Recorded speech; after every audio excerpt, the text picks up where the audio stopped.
My dear friends, there is a memory that remains with me as vividly as though it had happened but yesterday. It was the very first day our little neighborhood laid eyes upon a television. In those days, a television was as rare as gold. One only heard whispers within a square wooden box. Real people would appear speaking, laughing, singing, delivering the news. To us, simple folk accustomed only to the crackling murmur of the evening radio, the word television sounded no less fantastic than a tale from a fairy book.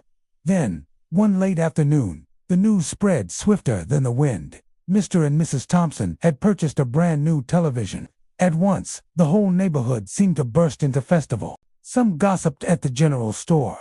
Others exchanged whispers across their fences, while the children skipped merrily along the dusty road. Every heart throbbed with eager anticipation for nightfall. That evening, as the sky melted into twilight, we gathered and made our way to the Thompsons' home.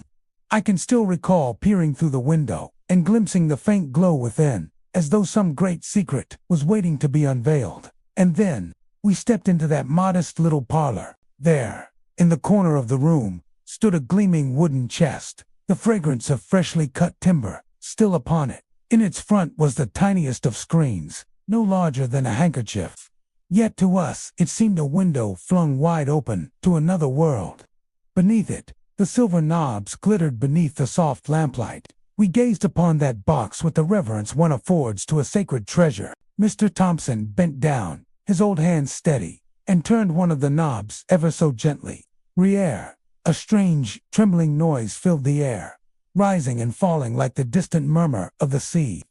Then the screen burst into a flicker, scattering tiny white sparks across its surface. The whole room fell into utter silence. I could even hear the beating of my own heart. And then, what joy! A shadow appeared, shifting, then slowly giving form to a human figure. The voice followed, faint at first, then louder, words carried upon waves of static. To behold a living person within that wooden frame was a wonder beyond measure. The children gasped aloud, some clasping their hands to their mouths, others bursting into laughter, unable to contain their delight. The elders nodded gravely, murmuring to one another, as though in the presence of some miracle. From that moment, our little village was never quite the same. Each evening, neighbors gathered once more, crowding into that humble room, shoulder to shoulder, to watch the news, the singing, the dancing figures moving across that tiny square of light. We laughed together, marveled together, even fell silent together when the world beyond our fields and fences was revealed to us. It was not merely the television itself that left its mark upon us, but the spirit it awakens of togetherness, of shared wonder, of joy magnified by fellowship.